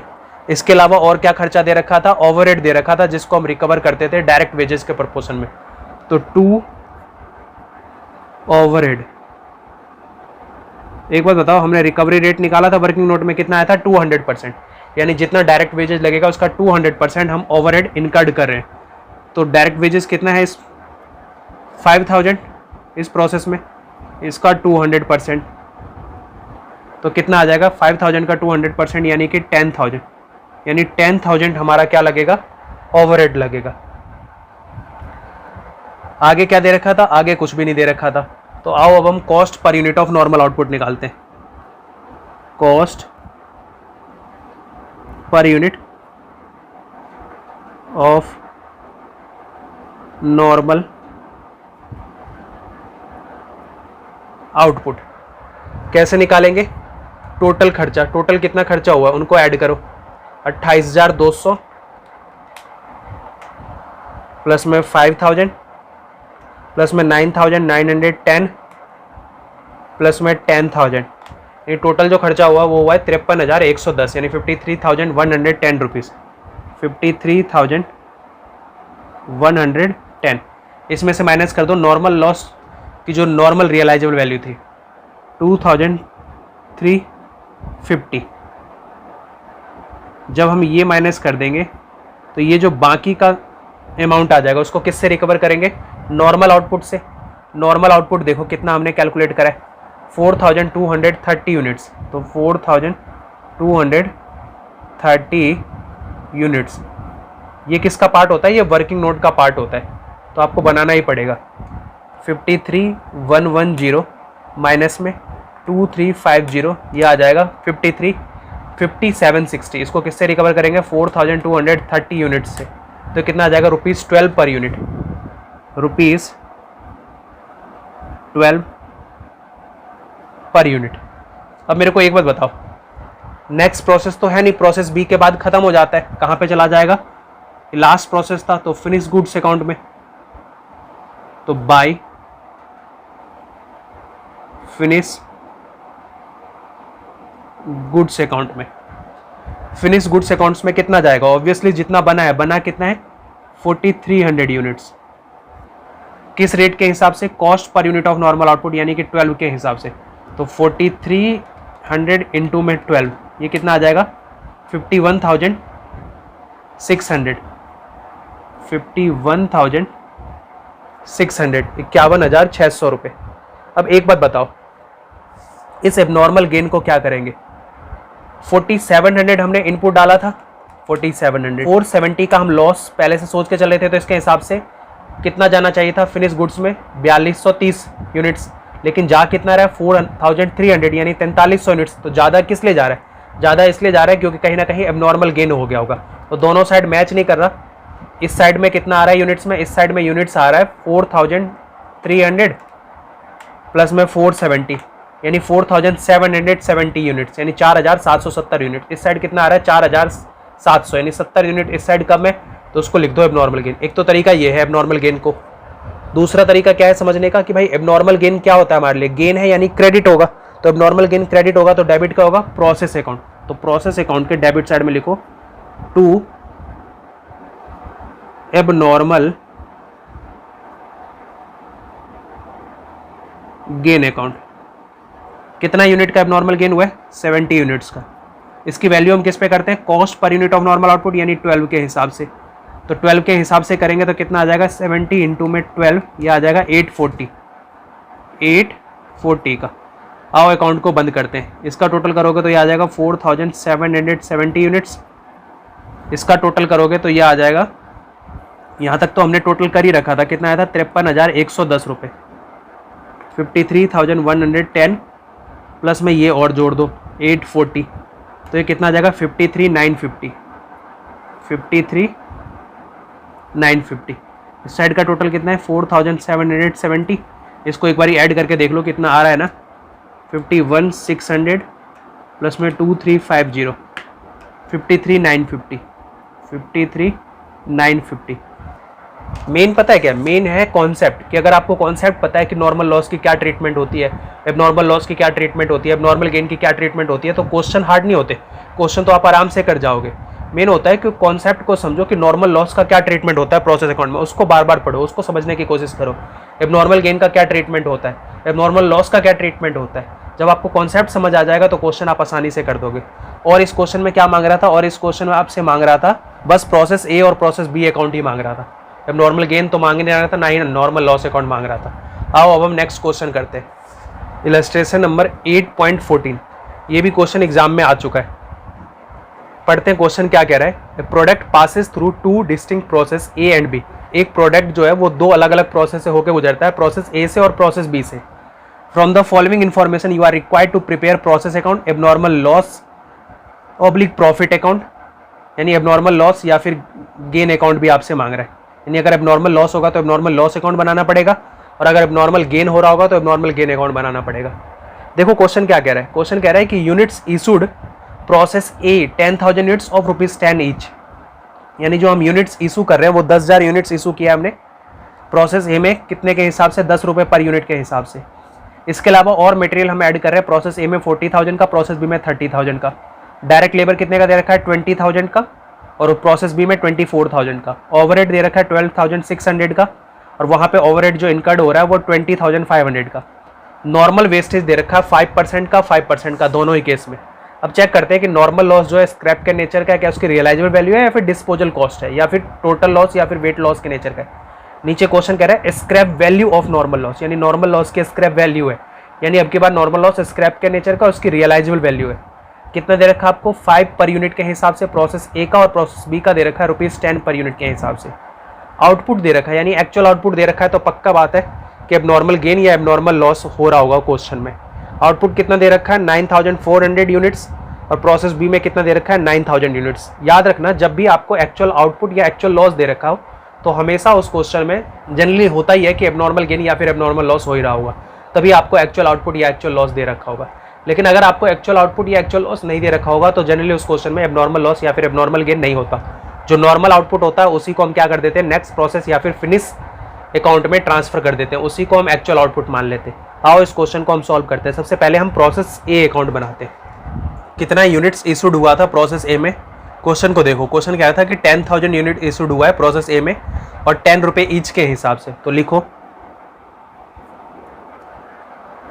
टू रॉ मटेरियल कंज्यूम्ड,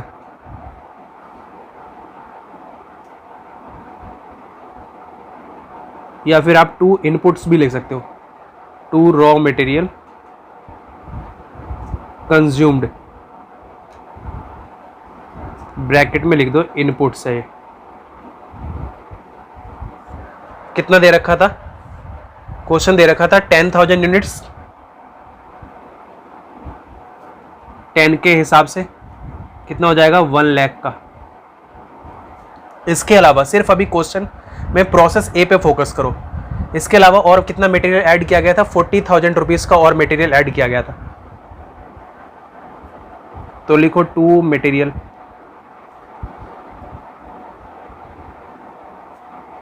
$40,000 का और ऐड किया गया था। और क्या हुआ था क्वेश्चन में, डायरेक्ट लेबर दे रखा है, 2 डायरेक्ट लेबर,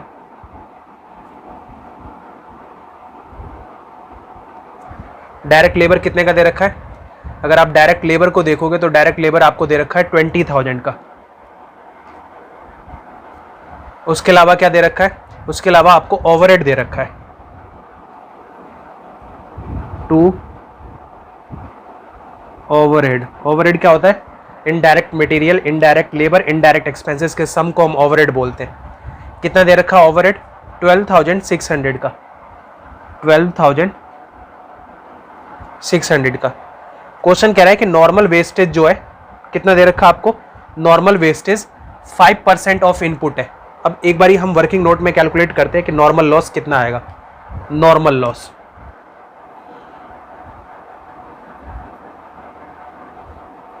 नॉर्मल लॉस जितना इनपुट है उसका 5%, इनपुट कितना है 10,000 यूनिट्स, इसका 5%, 10,000 यूनिट्स का 5% कितना आ जाएगा, 10,000 यूनिट्स का 5% आ जाएगा 500 यूनिट्स, यानी 500 यूनिट्स का क्या था हमारा, नॉर्मल लॉस था। अगर नॉर्मल लॉस स्क्रैप के नेचर का और उसकी रियलाइजेबल वैल्यू होती है तो हम क्या करते हैं, प्रोसेस अकाउंट में क्रेडिट कर देते हैं। आओ क्रेडिट करते हैं प्रोसेस अकाउंट में, बाय नॉर्मल लॉस अकाउंट। कितना यूनिट, 500 यूनिट्स, और कितनी रियलाइजेबल वैल्यू दे रखी है आपको, 5 पर यूनिट दे रखी है। तो 5 पर यूनिट के हिसाब से कितना आ जाएगा, 2500 का। आगे देखो क्या दे रखा आपको, एक्चुअल आउटपुट दे रखा है इस प्रोसेस का 9400, एक्चुअल आउटपुट, एक्चुअल आउटपुट दे रखा आपको 9400 यूनिट्स। एक बात बताओ, अगर आपको एक्चुअल आउटपुट दे रखा है तो पक्की बात है कहीं ना कहीं एबनॉर्मल लॉस या एबनॉर्मल गेन हो रहा होगा। तो सबसे पहले आप मेरे को एक बात बताओ, नॉर्मल आउटपुट कितना आएगा? नॉर्मल आउटपुट, नॉर्मल आउटपुट हमने कितना यूनिट्स दिया है प्रोसेस ए में? 10,000 यूनिट्स। कितना लॉस एक्सपेक्टेड है? 500 यूनिट्स का। तो हमारे हिसाब से कितना बनना चाहिए था? 9,500 यूनिट्स। लेकिन एक्चुअली में बन कितना रहा है? 9,400 यूनिट, यानी 100 यूनिट्स कम बन रहा है। तो 100 यूनिट्स कम क्यों बन रहा है? क्योंकि कहीं ना कहीं एक्स्ट्रा लॉस हो गया होगा, और एक्स्ट्रा लॉस को हम क्या बोलते हैं? Abnormal loss. निकालो एबनॉर्मल लॉस। एबनॉर्मल लॉस कैसे निकालेंगे? नॉर्मल आउटपुट माइनस में एक्चुअल आउटपुट, यानी 9,500 यूनिट्स माइनस में एक्चुअल आउटपुट कितना है? 9,400 यूनिट्स। तो जब ये आप कैलकुलेट करोगे तो ये कितना आ जाएगा? 100 यूनिट्स। यूनिट्स तो हम प्रोसेस अकाउंट में क्रेडिट कर देते हैं, और अब नॉर्मल लॉस यूनिट्स की जो वैल्यू होती है उसको भी हम प्रोसेस अकाउंट में क्रेडिट कर देते हैं। लेकिन जो नॉर्मल लॉस की वैल्यू होती है वो कैसे कैलकुलेट करते हैं हम? वो कैलकुलेट करते हैं हम cost per unit of normal output के हिसाब से। तो पहले तो आप लिख के आओ प्रोसेस अकाउंट में, बाय एबनॉर्मल लॉस अकाउंट। कितने यूनिट का एबनॉर्मल लॉस हुआ है? 100 यूनिट्स। बाकी का हम कहाँ भेज देंगे? बाकी का नेक्स्ट प्रोसेस में। तो बाय प्रोसेस बी अकाउंट में कितना जाएगा? Actual output. एक्चुअल कितना बना है? 9,400। इन दोनों की वैल्यू हम किस पे करते हैं? Cost per unit of normal output. तो आओ cost per unit of normal output हम कैलकुलेट करते हैं कि कितना आएगा cost per unit of normal output. आओ यहीं पे कैलकुलेट करते हैं। Cost per unit of normal output. Total बताना एक्सपेंसेस कितना हुआ है? 1 लाख प्लस में 40,000 प्लस में 20,000 प्लस में 12,600, 1,72,600 का, यानी 1,72,600 का। 1,72,600, और इसमें से कितना रियलाइज हो जाएगा? 2,500 नॉर्मल लॉस के स्क्रैप को बेच के। कितने यूनिट से रिकवर करेंगे? नॉर्मल आउटपुट से। नॉर्मल आउटपुट कितना है हमारा? 9,500 यूनिट्स। तो बताओ कितना आ जाएगा? 1,72,600 माइनस में 2,500 डिवाइडेड बाई 9,500, ये आ जाएगा 17.905 है। 5 है तो हम इसको 91 ले लेते हैं। 17.905 ही लिखते हैं, 905 पर यूनिट के हिसाब से, यानी cost per unit of normal output आ गया। चलो यहाँ पे लिखो 17.905। आप 91 भी ले सकते हो, ये भी कितना आ जाएगा? 17.905। 100 इंटू में 17.905 करेंगे तो कितना आ जाएगा? ये 1,790.5, यानी 1,791 ले लेते हैं। 1,791। अगर हम अब ये मल्टीप्लाई करके निकालेंगे ना तो कहीं ना कहीं ये दोनों साइड मैच नहीं करेगा, क्योंकि ऑब्वियसली सी बात है डेसिमल को हमने क्या कर दिया है? राउंड ऑफ कर दिया है। तो मैंने क्या बताया था, जब भी कभी ऐसी प्रॉब्लम आए कि डेसिमल को आपने राउंड ऑफ कर दिया और एक बच रहा हो, तो दोनों साइड के मैच करवाने के लिए आप क्या करो? इसको बैलेंसिंग फिगर से कैलकुलेट कर लो। तो इस साइड का टोटल कितना आया था? इस साइड का टोटल आया था 1,72,600। 1,72,600 में से माइनस कर दो 2,500, और ये आपने जो कैलकुलेट करा है 1,791 माइनस कर दोगे तो कितना आ जाएगा? 1,68,309। 1,68,309, तब जाके दोनों साइड क्या कर जाएगा? मैच कर जाएगा। और वैसे कैलकुलेट करो आप, 9,400 इंटू में 17.905 ये कितना आ रहा है 1,68,307, यानी कहीं ना कहीं 2 रुपये का क्या आ रहा है, डिफरेंस आ रहा है। तो हो सकता था अकाउंट मैच ना कर पाए। इसलिए आप हमेशा याद रखना, जब भी कभी डेसिमल को राउंड ऑफ कर रहे हो ना, तो एक तो आप वैसे कैलकुलेट कर लो जो आपने डेसिमल को राउंड ऑफ करके कैलकुलेट करा है, और बाकी जो एक बच जा रहा है उसको बैलेंसिंग फिगर से कैलकुलेट कर लिया करो, जिससे कि दोनों साइड क्या कर जाए, मैच कर जाए। तो ये कितना आ जाएगा 10,000। इस साइड का टोटल कितना था 1,72,600। यूनिट्स का टोटल कितना आ जाएगा 10,000। इसका टोटल कितना आ जाएगा 1,72,600। एक बार चेक कर लेते हैं, यही आ रहा है ना 2,500 प्लस में 1,791 प्लस में 1,68,309 1,72,600। हाँ यही आ रहा है। आओ अब हम बनाते हैं process B account. Process A का जो आउटपुट था वो प्रोसेस बी के लिए क्या हो जाएगा, इनपुट। बताओ कितना यूनिट्स ट्रांसफर किया गया था प्रोसेस ए से टू प्रोसेस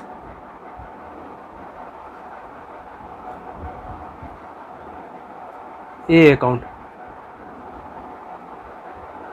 जाके देख के आओ कितना यूनिट्स ट्रांसफर किया गया था 9,400।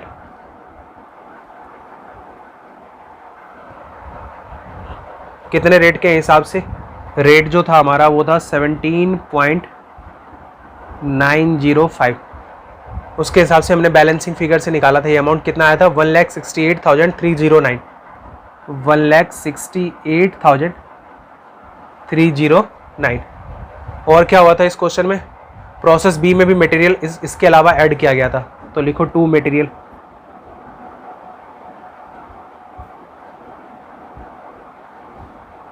टू मटेरियल, कितना मटेरियल और ऐड किया गया था, मटेरियल जो ऐड किया गया था वो किया गया था 30,000 का प्रोसेस बी में। फिर और क्या दे रखा आपको, डायरेक्ट लेबर। लिखो डायरेक्ट लेबर।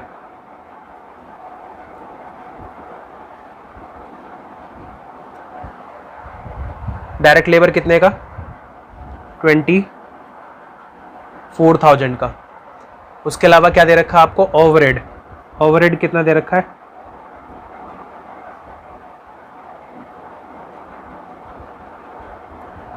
ओवरहेड जो क्वेश्चन में दे रखा है वो दे रखा है 20,500 का।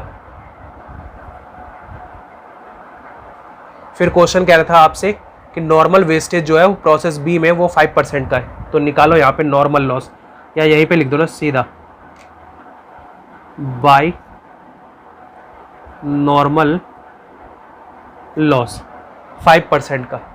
तो कितना इनपुट हमने दिया था 9,400, इसका 5%, तो ये आ जाएगा 470 यूनिट्स। 470 यूनिट्स। क्वेश्चन को आगे पढ़ो। बोल रहा है scrap value of normal loss कितना दे रखा है 10 पर यूनिट, यानी नॉर्मल लॉस स्क्रैप के नेचर का है और उसकी रियलाइजेबल वैल्यू है। रियलाइजेबल वैल्यू को हम क्या कर देते हैं, क्रेडिट कर देते हैं नॉर्मल लॉस के यूनिट्स को और उसकी रियलाइजेबल वैल्यू को। 10 पर यूनिट के हिसाब से कितने का आ जाएगा 4,700 का। तो एक बार बताओ नॉर्मल आउटपुट कितना आ जाएगा, नॉर्मल आउटपुट 9,400 यूनिट्स में से,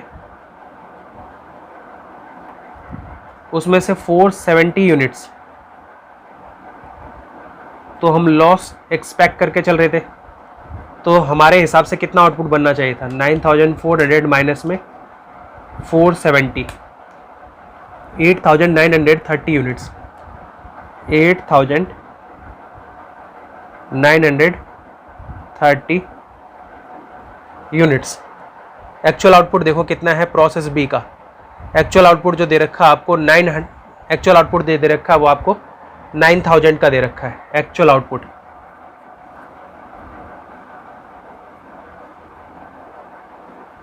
एक्चुअल आउटपुट कितना यूनिट्स 9,000 यूनिट्स। हम कितना सोच के चल रहे थे 8,930 यूनिट्स, यानी 8,930, और एक्चुअली में बना कितना है 9,000 यूनिट्स। तो ज़्यादा बना है, ज़्यादा बना है इसका मतलब लॉस कम हुआ होगा, यानी कहीं ना कहीं हमें क्या हुआ होगा एबनॉर्मल गेन। तो एबनॉर्मल गेन कैलकुलेट करो, एबनॉर्मल गेन। बताओ एबनॉर्मल गेन कितने का आ जाएगा 9,000 यूनिट्स माइनस में 8,930 यूनिट्स। जब ये करोगे तो कितना आ जाएगा 70 यूनिट्स, यानी 70 यूनिट्स का हमें क्या हो गया एबनॉर्मल गेन हो गया। एक बताओ एबनॉर्मल गेन को हम क्या करते हैं प्रोसेस अकाउंट में डेबिट करते, तो लिखो यहाँ पे टू एबनॉर्मल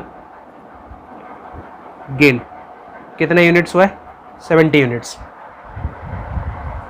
और नेक्स्ट प्रोसेस में, यानी कि नेक्स्ट प्रोसेस तो है नहीं, फिनिश गुड्स अकाउंट्स में सीधा चला जाएगा। कितना जाएगा? एक्चुअल आउटपुट, तो फिनिश गुड्स अकाउंट्स में भेजो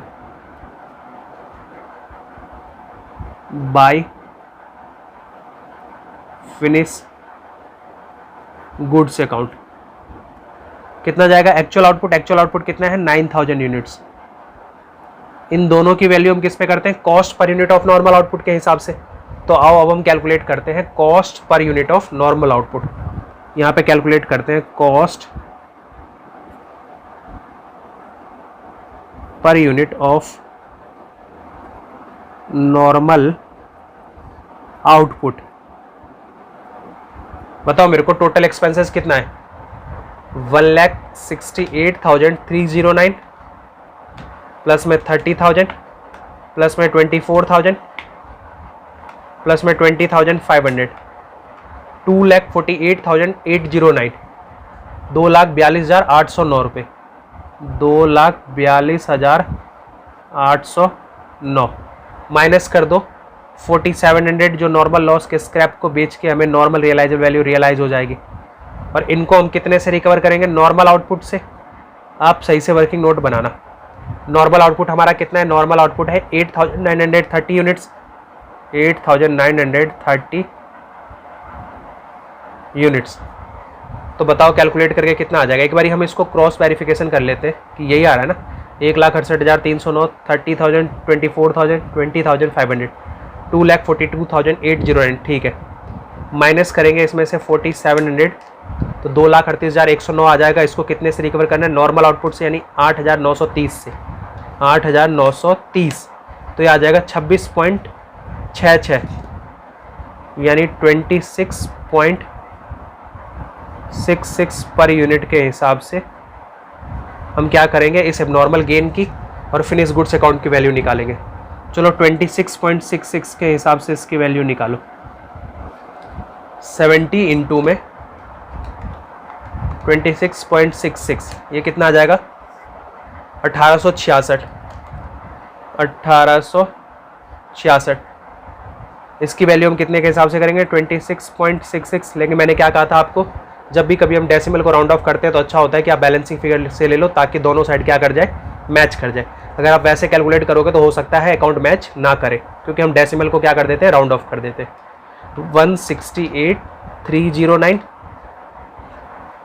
यहाँ तक का टोटल तो हमने कर ही रखा था। कितना आया था? 2,42,809 प्लस में 1,866, तो ये कितना आ जाएगा? 2,44,675, 2,44,675, 2,42,809 प्लस में 1,866, 2,44,675। ठीक है, उसमें से माइनस कितना कर देना है? 4,700, तो कितना आ जाएगा? 2,39,975, 2,39,975। चलो अकाउंट को बंद करते हैं। ये कितना आ जाएगा? इस साइड का टोटल 9,470, इस साइड का भी टोटल कितना आ जाएगा? 9,470। टोटल कितना आ जाएगा? 2,44,675 रुपये। आओ अब हम एबनॉर्मल लॉस अकाउंट बनाते हैं, फिर एबनॉर्मल गेन अकाउंट बनाएंगे। एबनॉर्मल लॉस अकाउंट, एक बार बताओ, प्रोसेस ए और प्रोसेस बी, दोनों प्रोसेस में से एबनॉर्मल लॉस कौन से प्रोसेस में आया था? प्रोसेस ए में आपका एबनॉर्मल लॉस आया था। कितने यूनिट्स का एबनॉर्मल लॉस आया था? 100 यूनिट्स का आया था। आपने प्रोसेस अकाउंट में क्या करा था? प्रोसेस अकाउंट को क्रेडिट कर दिया था, तो डेबिट क्या हुआ होगा? Abnormal loss account. तो एबनॉर्मल लॉस अकाउंट में लिखो टू प्रोसेस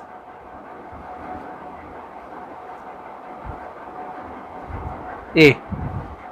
कितना यूनिट्स था आपका? आपका जो एबनॉर्मल लॉस था वो 100 यूनिट्स का था, और इसकी वैल्यू आपने किसके हिसाब से करी थी? Cost per unit of normal output. चलो आओ चेक करके आते हैं कितना आया था। इसकी जो वैल्यू आई थी वो आई थी 1791 रुपये। 17.905 के हिसाब से हमने करा था। 17.905 के हिसाब से कितना आया था? 1791 रुपये। 1791 रुपये था। इस स्क्रैप को हम मार्केट में क्या कर देंगे, रियलाइज कर देंगे, क्योंकि इसकी रियलाइजेबल वैल्यू दे रखी है अब क्वेश्चन में। कितनी रियलाइजेबल वैल्यू दे रखी है, क्वेश्चन देखो जाकर के, प्रोसेस ए की जो रियलाइजेबल वैल्यू दे रखी है स्क्रैप की वो 5 पर यूनिट की है। मैंने आपको बताया भी था कि अगर क्वेश्चन कुछ नहीं बता रखा है एबनॉर्मल वेस्टेज के नेचर को, तो जो नॉर्मल वेस्टेज का नेचर होता है वही एबनॉर्मल वेस्टेज का नेचर होता है। नॉर्मल वेस्टेज का नेचर क्या है, यहाँ पे स्क्रैप की रियलाइजेबल वैल्यू है, तो एबनॉर्मल वेस्टेज की भी क्या होगी, स्क्रैप की रियलाइजेबल वैल्यू होगी। और क्या रियलाइजेबल वैल्यू होगी, सेम वही रियलाइजेबल वैल्यू होगी जो नॉर्मल वेस्टेज की है। नॉर्मल वेस्टेज की रियलाइजेबल वैल्यू कितनी दे रखी है आपको, 5 पर यूनिट, तो एबनॉर्मल वेस्टेज की भी रियलाइजेबल वैल्यू कितनी होगी, 5 पर यूनिट के हिसाब से। रियलाइज करेंगे तो पैसे आएगा, तो लिखो बाय कैश अकाउंट। क्या ये, sale proceeds, sale proceeds 100 units पे 17.905 के हिसाब से 1791 का एबनॉर्मल लॉस हुआ है। लेकिन इस 100 यूनिट्स को एज ए स्क्रैप में बेच दूंगा, 100 यूनिट्स को एज ए स्क्रैप 5 रुपये के हिसाब से बेच करके मैं कितना अमाउंट रिसीव कर लूँगा, 500 का। तो मेरा नेट लॉस कितने का हुआ, और वो जो लॉस हुआ उसको कहाँ पे ट्रांसफ़र कर देंगे, कॉस्टिंग P&L अकाउंट में। तो ट्रांसफ़र करो बाय कॉस्टिंग P&L अकाउंट। कितना ट्रांसफ़र करोगे, बैलेंसिंग फिगर, जो भी बैलेंसिंग फिगर बचेगा। कितना बैलेंसिंग फिगर है, देखो 1791 माइनस में 500, 1291, यानी 1291 का एबनॉर्मल लॉस आप कहाँ ट्रांसफ़र कर दोगे, कॉस्टिंग P&L अकाउंट में, कि नेट आपको इतने का लॉस हुआ। चलो अकाउंट को बंद करते हैं। 100 यूनिट्स 1791, 100 यूनिट्स 1791। अगर आपने लेक्चर नंबर 1 से लेकर के लेक्चर नंबर 4 तक सही तरीके से वीडियो देखा होगा और सही से कॉन्सेप्ट समझा होगा तो आपको प्रॉब्लम नहीं आ रही होगी। लेकिन अगर आपने सही से नहीं समझा होगा तो ऑब्वियसली से आपको प्रॉब्लम आ रही होगी। तो करना क्या आपको, या तो आप सही तरीके से वीडियो को देखो, या फिर आपने जो नोट्स बनाया है उस नोट्स को एक बार गो थ्रू करो और सही से समझो कि क्या हमने पढ़ा है, तब जाके क्वेश्चन और अच्छी तरीके से आपको समझ आ जाएगा। नहीं तो आप रटना चालू कर दोगे और रटने से आप कहीं ना कहीं सीख नहीं पाओगे। तो अच्छा होता है कि आप जाकर के कॉन्सेप्ट को सीखो। आओ अब हम एबनॉर्मल गेन अकाउंट बनाते हैं। एक बात बताओ, एबनॉर्मल गेन कौन से प्रोसेस में आया था, प्रोसेस बी में आपको एबनॉर्मल गेन हुआ था। एबनॉर्मल गेन के केस में हमने क्या करा था, प्रोसेस अकाउंट में प्रोसेस अकाउंट को डेबिट करा था, तो क्रेडिट क्या हुआ होगा, एबनॉर्मल गेन। तो लिखो बाय प्रोसेस बी अकाउंट। कितने का एबनॉर्मल गेन हुआ था आपको, जो एबनॉर्मल गेन हुआ था वो 70 यूनिट्स का हुआ था। और इस एबनॉर्मल गेन की वैल्यू हमने किस पे करा था, cost per unit of normal output के हिसाब से। आओ देख के आते हैं cost per unit of normal output कितना था। Cost per unit of normal output था 26.66, 26.66। और 26.66 के हिसाब से हमने कितना वैल्यू कैलकुलेट करा था, 1866 रुपये कैलकुलेट करा था, 1866 रुपये। यानी प्रोसेस बी में हमें 70 यूनिट्स का गेन हुआ था और उसकी वैल्यू कितनी थी, 26.66 के हिसाब से 1866। एक बात बताओ, अगर ये एबनॉर्मल गेन हुआ होगा 70 यूनिट्स का, तो नॉर्मल लॉस हमारा 70 यूनिट से कम हो गया होगा। तो नॉर्मल लॉस अगर 70 यूनिट से कम हुआ होगा तो नॉर्मल लॉस का स्क्रैप भी 70 यूनिट से कम हो गया होगा। तो नॉर्मल लॉस की अब की बार क्या है, रियलाइजेबल वैल्यू है। कितने रुपए रियलाइजेबल वैल्यू है, प्रोसेस बी में अगर आप रियलाइजेबल वैल्यू जाके देखोगे तो प्रोसेस बी की जो रियलाइजेबल वैल्यू थी वो 10 रुपये पर यूनिट के हिसाब से थी। तो कहीं ना कहीं इस एबनॉर्मल गेन की वजह से मैंने 70 यूनिट पे 10 रुपये के हिसाब से क्या कर दिया, लूज कर दिया सेल ऑफ स्क्रैप का। तो इस एबनॉर्मल गेन को आप क्या करोगे, कम करोगे, किसकी वजह से, नॉर्मल लॉस की वजह से। तो आओ कम करते हैं। एबनॉर्मल गेन को कम करने के लिए क्या करना पड़ेगा, डेबिट करना पड़ेगा टू नॉर्मल लॉस अकाउंट। कितने यूनिट्स पे, 70 यूनिट्स पे। कितना हमने यूज करा है, 10 रुपये के हिसाब से 700। बाकी का जो भी गेन हुआ होगा वो कहाँ ट्रांसफर कर देंगे, कॉस्टिंग P&L अकाउंट में। और ट्रांसफर करते हैं कॉस्टिंग P&L अकाउंट में, to costing P&L account, balancing figure. कितना चला जाएगा, 1866 था, उसमें से 700 का हमने loss in sale of scrap हुआ तो उसको माइनस कर दो।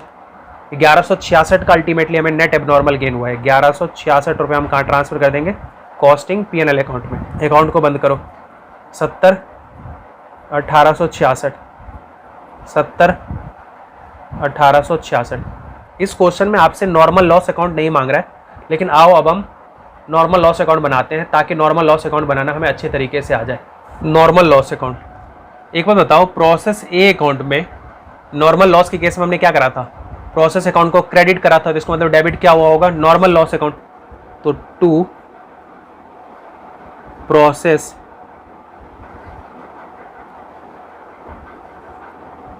ए अकाउंट,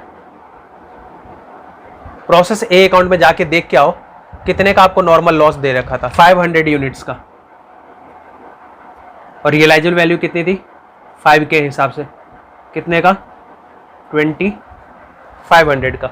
500 यूनिट्स का आपने नॉर्मल लॉस सोचा था, 5 के हिसाब से उसको एज ए स्क्रैप उसको क्या कर दोगे? रियलाइज कर दोगे 2500 का।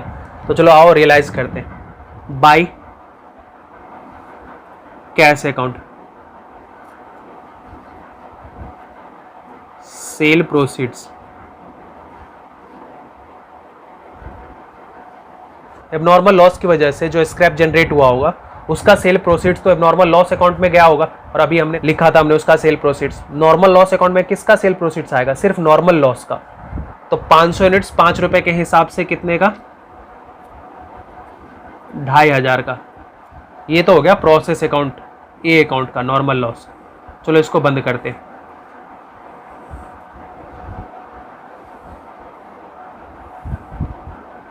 $500, 2500, 500 यूनिट्स पे 2500। अब प्रोसेस बी में देखो, प्रोसेस बी में नॉर्मल लॉस कितने का था? 470 यूनिट्स का। तो लिखो to process B account, to process B account 470 units का। और अब की बार रियलाइजेबल वैल्यू कितना दे रखा था? 10, तो उसके हिसाब से कितना आ जाएगा? 4700। लेकिन पता है प्रोसेस बी में कहीं ना कहीं आपको एबनॉर्मल गेन हुआ था, और कितने का एबनॉर्मल गेन हुआ था? एबनॉर्मल गेन आपको 70 यूनिट्स का हुआ था। तो 70 यूनिट्स का आपके पास स्क्रैप एग्जिस्ट कर ही नहीं रहा होगा प्रोसेस बी में, तो आप 70 यूनिट्स तो बेच ही नहीं पाओगे। तो आप बेच कितना पाओगे? सिर्फ 400। तो 400 यूनिट्स को बेचने से क्या आएगा? कैश आएगा। तो लिखो by cash account, sale proceeds,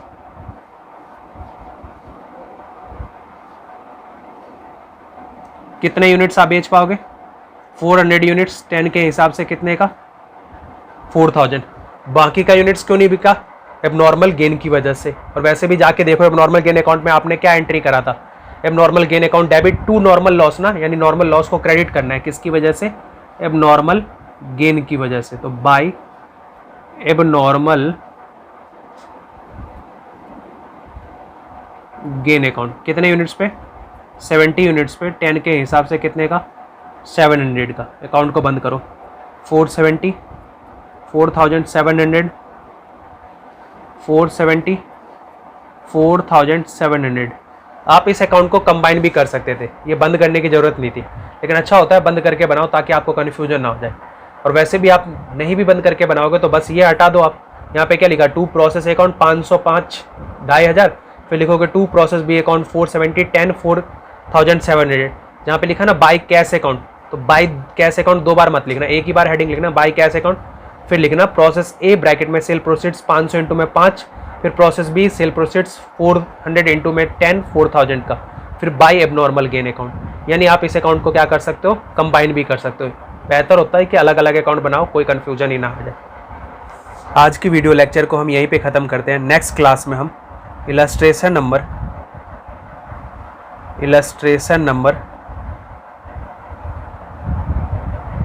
15, 19, 20 और 23 करेंगे। इसके अलावा अगर कोई और इलस्ट्रेशन हो तो 23 तक से पहले आप सारी इलस्ट्रेशन को क्या कर सकते हो? आसानी से सॉल्व कर सकते हो।